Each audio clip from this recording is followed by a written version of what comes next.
Okay, let's dive straight into our agenda. We'll be moving quickly through four main areas. First, thyroid anatomy and physiology. Second, benign thyroid disease. Third, thyroid malignancies. And finally, parathyroid disease. Starting right off with Section 1, Thyroid Anatomy and Physiology. Before we even look at the physiology, you absolutely must commit one crucial anatomical relationship to memory. When you're in the OR, careful dissection around the inferior thyroid artery is completely non-negotiable. Why? Because you have to avoid a devastating injury to the recurrent laryngeal nerve. Okay, now looking at hormone synthesis. It's that classic feedback loop we all know. The hypothalamus secretes TRH, which triggers the pituitary to release TSH. Down in the thyroid, an enzyme called thyroid peroxidase, or TPO, oxidizes iodide to synthesize T3 and T4. Now here's a key detail to remember. T4 actually has a circulating concentration that's about 20 times higher than T3, but it gets converted out in the peripheral tissues into T3, which is actually 3 to 5 times more potent. Moving right along to Section 2, Benign Thyroid Disease Management. Now, what's really interesting about managing these cases is how your initial biochemical evaluation completely dictates your next move. Let's say you're looking at a solitary nodule over 1 centimeter. Your first step is always checking a serum TSH. If that TSH is suppressed, your clinical pathway mandates a radionuclear scintigraphy scan. The reason being, malignancy is incredibly rare in hyperfunctioning hot nodules. However, if that TSH comes back normal or high, you are immediately routed over to a diagnostic ultrasound. Because as we know, you don't just biopsy everything in sight. Purely cystic nodules are overwhelmingly benign. But as you move down the risk categories toward high suspicion, you really need to look out for the classic buzzwords. We're talking solid, hypoechoic nodules with irregular margins, microcalcifications, or that notorious taller-than-wide shape.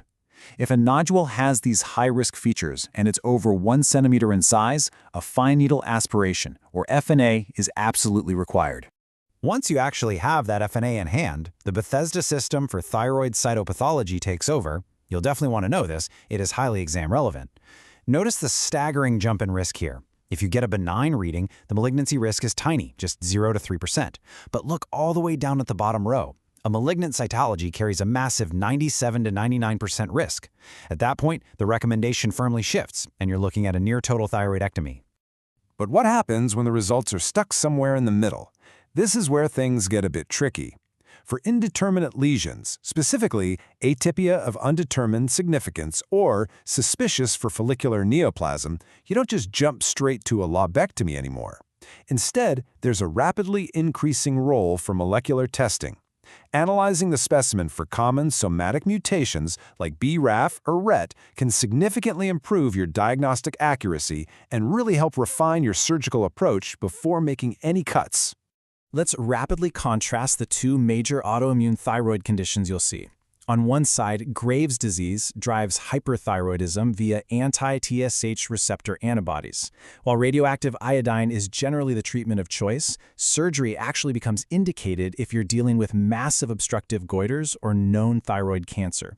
On the flip side, we have Hashimoto thyroiditis. This is the most common cause of hypothyroidism in the US, driven by destructive lymphocytic infiltration and marked by anti-TPO antibodies. For Hashimoto's, surgical intervention is super rare. The standard of care is simply going to be thyroid hormone replacement. All right, shifting gears purely to oncology with Section 3, thyroid malignancies and surgery. You've got to lock these clinical buzzwords in. Papillary carcinoma is by far the most common. It's indolent, and it classically spreads to the cervical lymph nodes. Follicular carcinoma, on the other hand, prefers to spread hematogenously, meaning it travels right through the blood to the bone, lungs, and liver. Then there's medullary carcinoma, which arises from the C cells, involves the RET proto-oncogene, and is tracked using elevated calcitonin and CEA levels. Finally, anaplastic carcinoma. This one is undifferentiated, usually presents as a rapidly enlarging mass, and tragically, it carries a nearly 100% disease-specific mortality rate. So the crucial point here is really understanding what can go wrong in the operating room. Thyroidectomy complications might be rare, but they are incredibly serious. The most immediate life-threatening risk is post-operative hemorrhage. A neck hematoma can rapidly compromise the patient's airway, requiring immediate opening of the incision, sometimes literally right there at the bedside. You also need to constantly watch for transient hypocalcemia from devascularized parathyroids, and, as we mentioned right at the start, recurrent laryngeal nerve injury, which can result in unilateral hoarseness or devastating bilateral airway compromise. That brings us to our final segment, Section 4, Parathyroid Disease and Surgery. Let's walk through the exact step-by-step interplay of parathyroid hormone, or PTH, and vitamin D. They are absolutely essential for calcium homeostasis. When serum calcium drops, the parathyroid chief cells secrete PTH. Think of this like a biochemical alarm system going off.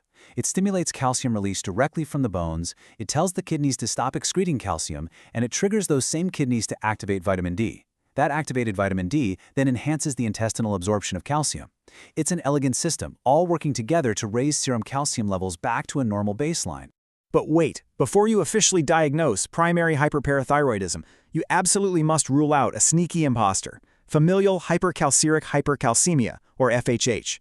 This is a loss-of-function mutation in the calcium sensing receptors that completely mimics hyperparathyroidism. How do you spot it? You distinguish it by measuring the renal calcium to creatinine clearance ratio. If that ratio is less than 0.01, you're looking at FHH. This distinction is critical because for FHH, a parathyroidectomy is completely ineffective and absolutely not indicated. Don't operate on FHH. Okay, so once you have biochemically confirmed actual primary hyperparathyroidism, you need to find the offending gland. But remember this rule. Parathyroid imaging has literally zero role in the biochemical diagnosis of the disease itself. Scans like technetium-99 sestamibi scintigraphy and high-resolution ultrasound are strictly used for preoperative localization. They're just there to help you plan a targeted, minimally invasive neck exploration rather than forcing you into a blind, bilateral search.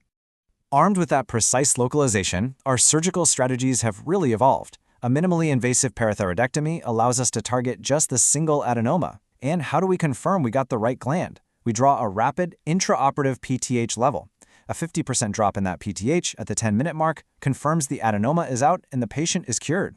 Now, in cases where all 4 glands are hyperplastic, surgeons will typically perform a subtotal resection, or they might remove all 4 and auto-transplant a small piece of parathyroid tissue right into the forearm muscle.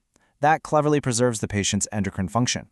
And this brilliantly illustrates the need for strict postoperative care, because when you remove hyperactive parathyroid tissue, serum calcium levels can drop sharply.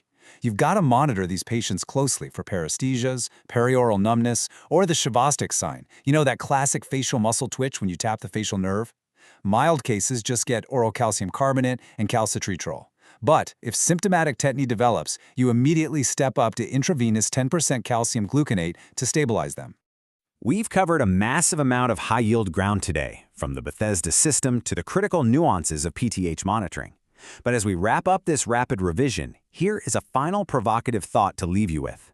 As molecular markers like BRAF and RET continue to evolve and refine our operative algorithms, are we approaching a future where the extent of endocrine surgery is dictated entirely by a genetic swab before the patient ever even hits the operating room? It's something to think about. Keep an eye on those emerging guidelines, and thanks for joining this explainer.